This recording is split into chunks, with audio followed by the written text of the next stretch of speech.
This portable charger is a game changer if you own an EV. Let's check it out.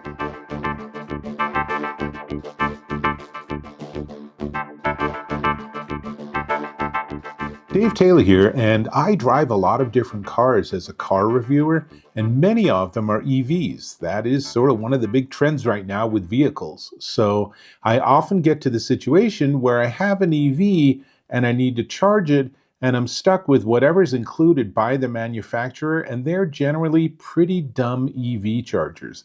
Yes, I can plug things in, and yes, I can charge the car, but I don't really gain much control over the charge experience, nor do I have any ability to do things like monitor the charge status in an app.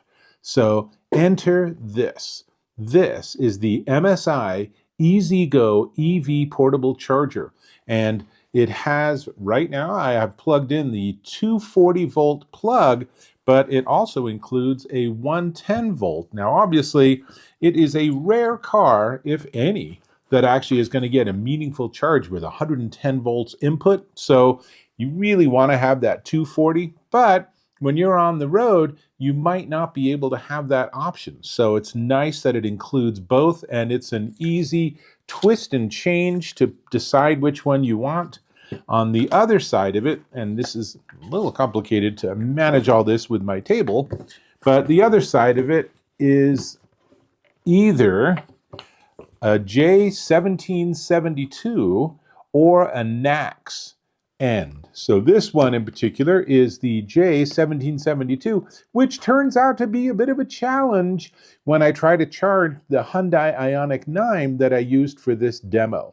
So let me tell you a little bit about it. Let me tell you that, in fact, it comes with this really nice portable case, so you can put everything in here, including the 110 or 240, whichever one you're not using.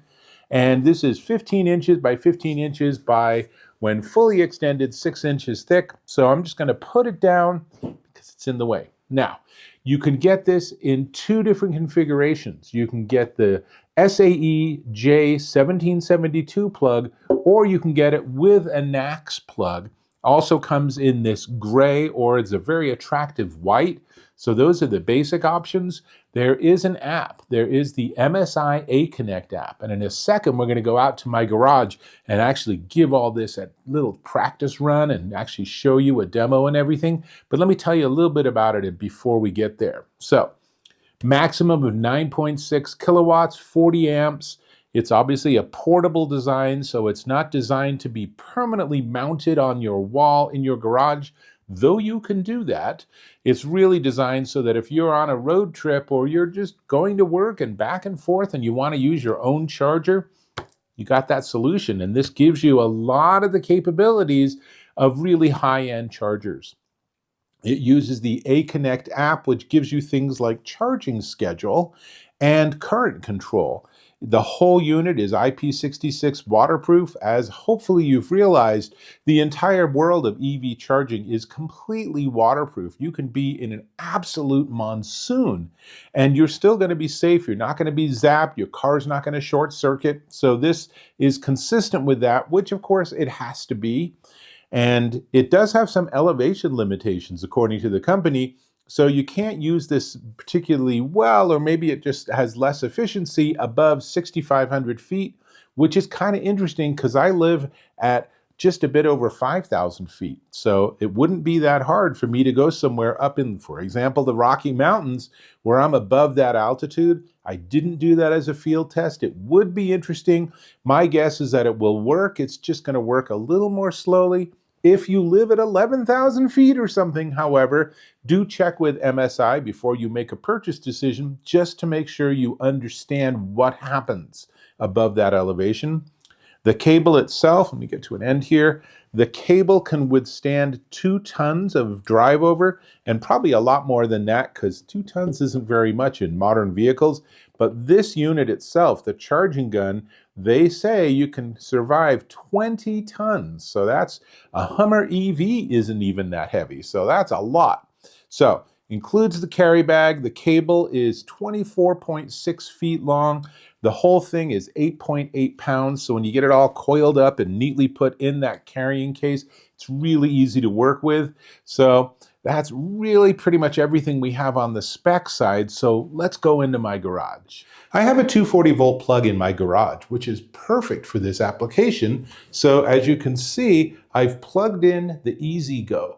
Now, the plug, unfortunately, is upside down. So it's sort of going around this sharp curve here, but apparently that's pretty common, so not a big deal.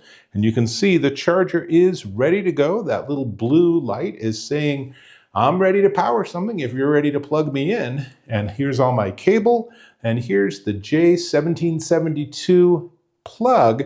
So what we need to do is we need to open the garage, walk around to my Hyundai Ioniq 9 and plug this in. And that is going to prove to be an interesting puzzle. Let's go ahead and do it. This is the Ioniq 9, and it's a lovely car, really nice EV. And I'm going to go ahead and open up the charging port.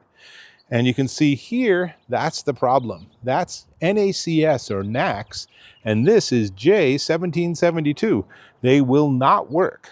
Luckily, Hyundai has me covered with this adapter. So on one end, I can plug it in to this unit, hopefully. Let's try that here.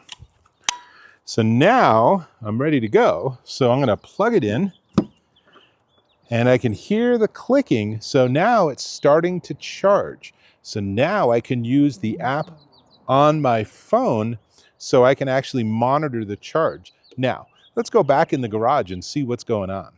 The adapter is working perfectly because that big blue line in the middle is showing us that it is indeed charging, and the little display there is giving us just enough information that we can see what's happening. But let's go into the app. So I'm going to just launch the MSI aConnect app, and it takes just a moment, and there we go. There's my charger. I'm going to tap, and we can see what's going on with the charger. So it is pulling 30 amps, which is, I'm pretty sure, the cap on the Hyundai Ioniq 9.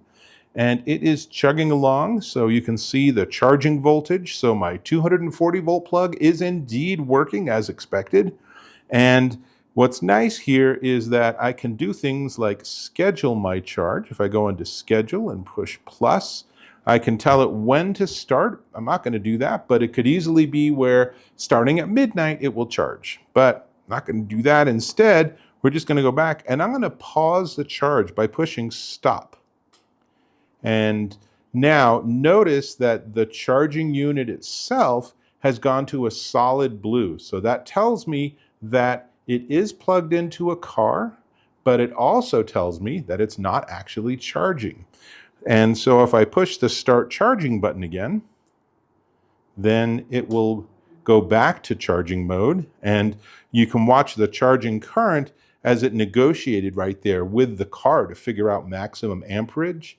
And that all works great. And you'll notice on the unit itself, if I don't want to use the app, then there are a couple of buttons on the bottom that I can use to manage things like my charging schedule. But I'm going to go ahead and let that Hyundai charge a little longer. So let me go ahead and jump back on camera. The Hyundai Ioniq 9 did continue to charge until I pulled out the entire charging system to bring it here to talk about a little more.